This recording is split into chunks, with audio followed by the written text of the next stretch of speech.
So we're in the last set here now. If f of x equals 2x squared plus 3, then f of x plus h equals. So this question tends to throw people off, but if you practice your functions, it shouldn't be so bad. So if instead the function f of 2 was asked for, right, a lot of people would know exactly what to do. Basically, you plug in 2 where the x goes. So this is no different, except for you're going to use letters instead.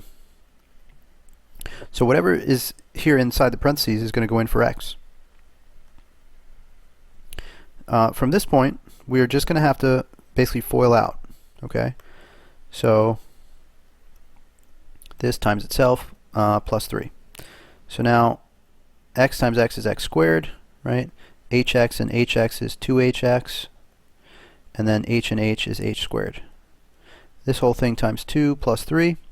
So now I distribute the 2 in for all three, so 2x squared plus 4xh plus 2h squared, then plus 3. So this is equivalent to k. Right? Which of the following is the graph in the standard xy coordinate plane of this function here? Right? So on this test, as well as the SAT, if ever you see anything that is factorable, you should definitely consider factoring it. So this numerator right here looks like it's factorable, right, via GCF. So we can factor out an x, which is common to both terms, and then what's left over is x plus 3, right, because we simply have to divide each piece by x. And of course, if you distribute that back in, it would match the original. So now that it's factored out, the x, we can then cancel it, right? So notice that we could not cancel it originally at all. We had to factor it out first, and then it could cancel. So this is kind of equivalent to x plus 3, right? Which is a lot easier to draw. It's simply a linear function with an intercept of 3. So we're looking at choice D here. Now technically, when you get into pre-calculus, you'll learn that there is actually supposed to be a hole in the graph at x equals 0.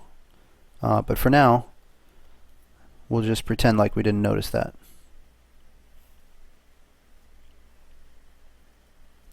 A triangle ABD is reflected across the y-axis.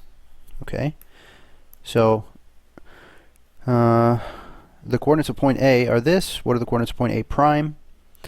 Right, so we need to learn about the transformation of a reflection across the y-axis and what happens to a coordinates. So let's take, for one example, a point that's sort of 1 over and let's say 10 up. Okay, so it has the height here of 10. If we reflect that in the y-axis, it would land somewhere right over here, right? So what would its coordinates be? Well, it'd be over by -1, but it would still be up by 10. So the point 110 became the point -110. So in general, if I have a point xy, it will become -xy after having been reflected in the y-axis. So we switch the sign of the other letter. So in this case here, we're starting with a point mn, so we would end up with a point -mn. That's answer choice F.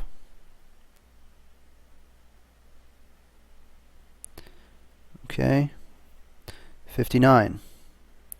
If x equals, whoops, what's happening here?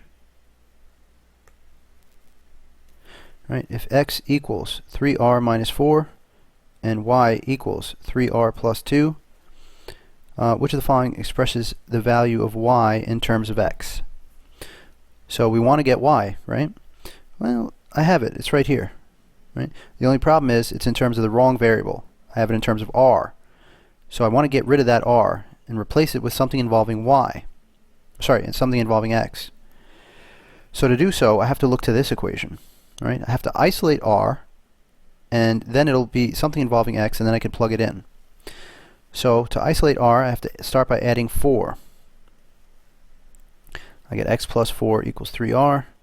Then I have to divide by 3, and I get x is equal to, I get r is equal to x plus 4 divided by 3. Then I have to take this and I have to plug it in for r here. So I get y equals 3 times x plus 4 over 3 plus 2. Okay. Now, these 3's are going to cancel out because this parentheses really just applies to the numerator here. So these 3's are factors, they cancel out. I end up with y equals x plus 4 plus 2, which really means y equals x plus 6. And that's answer choice B.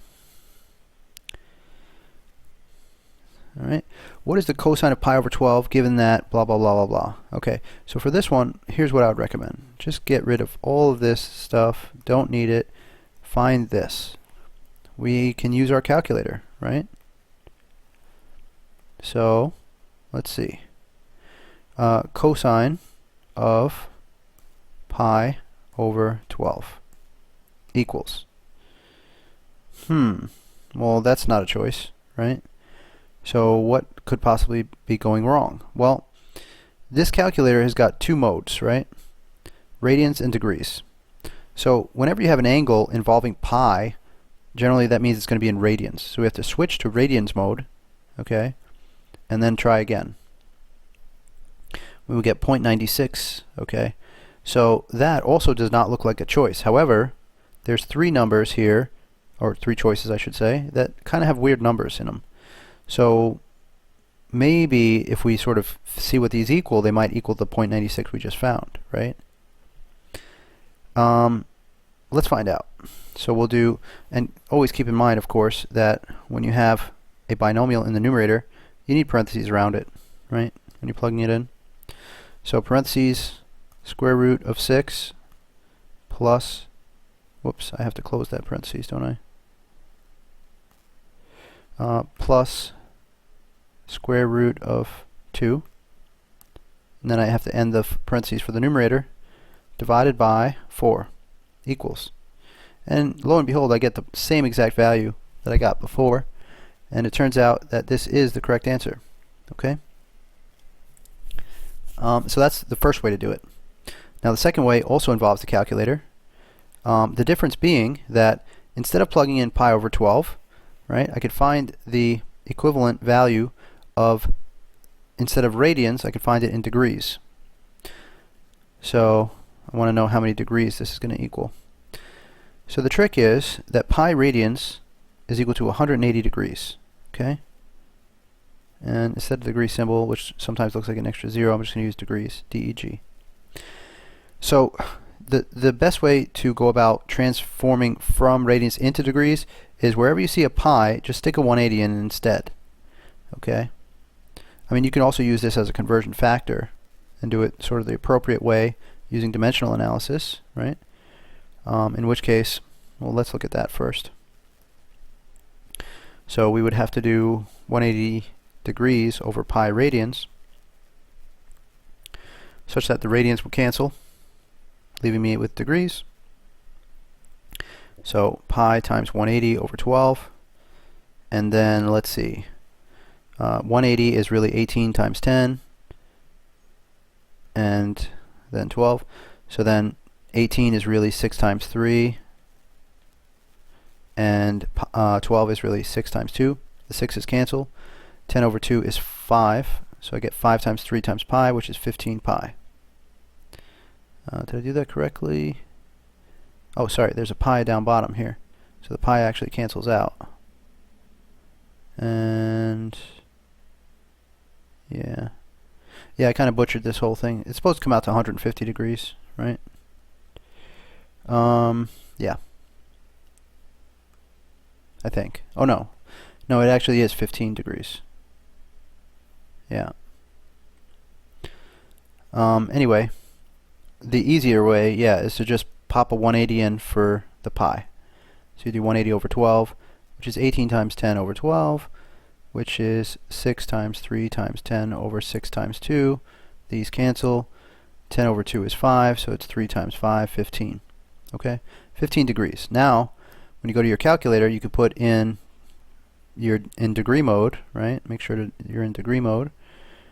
And you can put in the, what is it, the cosine of 15 degrees. And you get the same 0.96. So you still have to kind of back solve these guys, okay?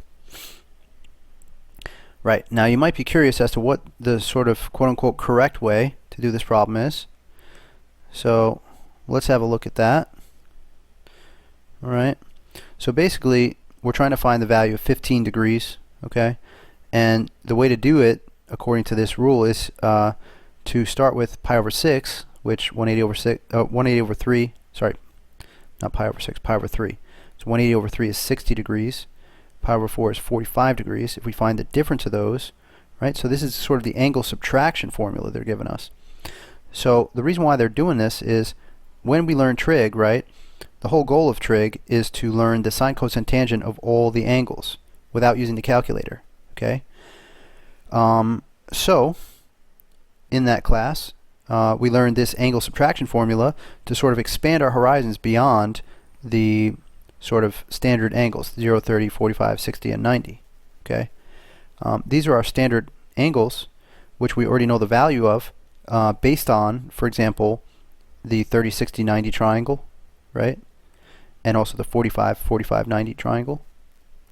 In addition, the unit circle, which allows us to get 30, sorry, not 30, the quadrantal angles, 0, 90, 180, 270, okay? So these are all of our sort of staples. In other words, our seed values, the ones that we know originally before delving any further. But if we want to get sort of like other angles like 15 degrees, what we have to do is use these clever formulas that involve stuff we already know. Right, so that's a little background as to why this formula even exists and what is it doing on this test, okay? But in terms of how to use it, well, sort of this first angle here is going to be your alpha, and this is going to be your beta, okay?